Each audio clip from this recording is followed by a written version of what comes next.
1947, 1952, 1971, 1971-এর পরে এই একবিংশ শতাব্দীতে নতুন আরেকটি অধ্যায় 2024। আমরা এখানে এই 24-এর অভ্যুত্থানে ফ্যাসিস্ট বিরোধী যে লড়াই করেছি, খুনি হাসিনার বিরুদ্ধে আমরা যারা ঐক্যবদ্ধভাবে লড়াই করেছি, বাংলাদেশের ফ্যাসিস্ট বিরোধী সকল রাজনৈতিক দলের মতের, ধর্মের, বর্ণের, বয়সের যে মানুষ আমরা আজকে এখানে ঐক্যবদ্ধ হয়েছি, আমরা প্রথমেই কৃতজ্ঞতা জানাতে চাই বাংলাদেশের ফ্যাসিস্ট বিরোধী লড়াইয়ের যত রাজনৈতিক দল ছিল যারা আজকে এখানে উপস্থিত হয়েছেন, আপনাদের প্রতি আমাদের অন্তরের অন্তঃস্থল থেকে কৃতজ্ঞতা। আমরা শুধু আপনাদেরকে একটা কথাই বলি, একটা অনুরোধ করি, আমরা বিশ্বাস করি যদি ওই 5 আগস্টে খুনি হাসিনা জান নিয়ে পালিয়ে যাওয়ার পরে আমরা এই বাংলাদেশ নিয়ে যে স্বপ্নগুলো দেখেছিলাম সেগুলো আমরা বাস্তবায়ন করতে চাই, তাহলে আমাদের এই রাজনৈতিক দলগুলোকে ঐক্যবদ্ধভাবে কাজ করতে হবে।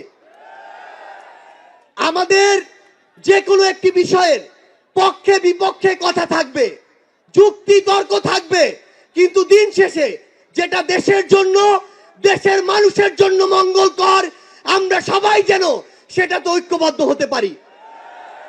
আমরা বিশ্বাস করি আমাদের এই রাজনৈতিক দলগুলোর মধ্যে যদি এই মিউচুয়াল রেসপেক্টটা থাকে, আগামীর বাংলাদেশ হবে অপ্রতিরোধ্য বাংলাদেশ। আমরা আপনাদেরকে অনুরোধ করি বাংলাদেশের সরকারি যত কর্মকর্তা কর্মচারী আছে তারা যেন আর তাদের দায়িত্ব পালন বাদ দিয়ে তোষামোদির রাজনীতিতে লিপ্ত না হয়।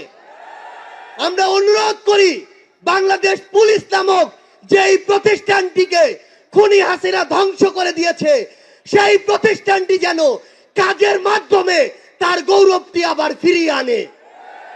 আমরা আপনাদেরকে অনুরোধ করি সরকারি সকল অফিস আদালত যত কিছু রয়েছে, সে পুলিশ হোক, বিচারক হোক, আমলা হোক, দয়া করে জনগণ থেকে হাত পেতে ওই ঘুষের টাকা নিবেন না। দয়া করে জনগণের জন্য, জনগণের সাথে সামান্য স্বার্থের জন্য এই অন্যায়গুলো করবেন না।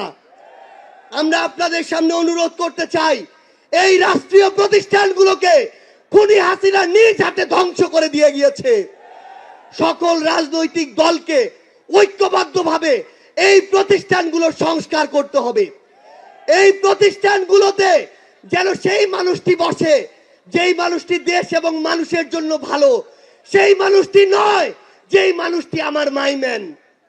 আমাদের একটি জিনিস লক্ষ্য রাখতে হবে, আমার সামনে আমার আহত যোদ্ধারা, আমার সামনে 16 বছর ধরে বিভিন্ন রাজনৈতিক দলের কিংবা নির্দলীয় যারা ফাইট করেছেন তারা বসে আছেন, আমার সামনে আমার শহীদ পরিবার রয়েছে।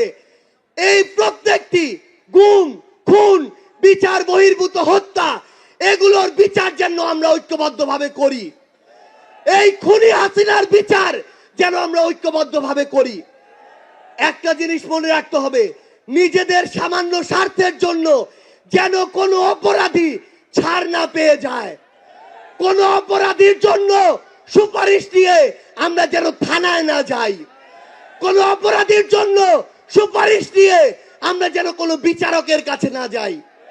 এই নতুন বাংলাদেশে ধ্বজভঙ্গ ওই শিক্ষার সিস্টেমগুলো, এই কারিকুলামগুলো আমাদেরকে ঠিক করতে হবে।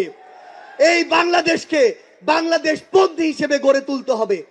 আমরা আপনাদের কাছে অনুরোধ করি আগামীর যে বাংলাদেশ আমরা স্বপ্ন দেখি, সকল রাজনৈতিক দল যদি ছোট ছোট স্বার্থগুলোকে একপাশে রেখে ঐক্যবদ্ধভাবে কাজ করি তাহলে সেগুলো আমরা বাস্তবায়ন করতে পারবো।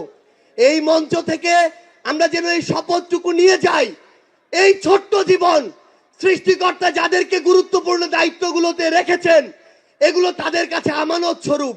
আমরা যেন এই ছোট্ট জীবনে এত বড় দায়িত্বের আমানতগুলো দয়া করে খেয়ানত না করি।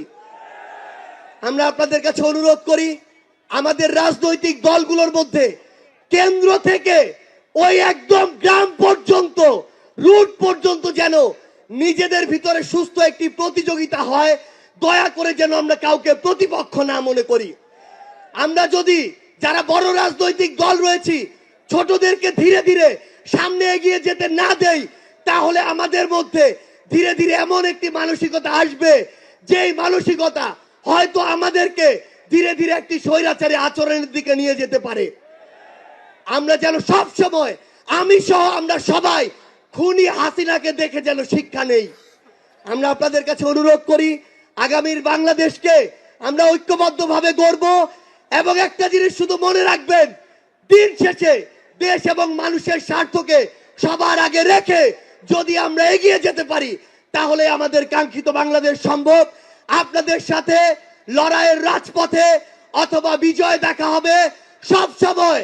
বাংলাদেশের এই নতুন আজ যে পার্টিটি জন্ম নিতে যাচ্ছে, সেই পার্টির সাথে থাকবেন, সমর্থনে থাকবেন, দোয়ায় রাখবেন।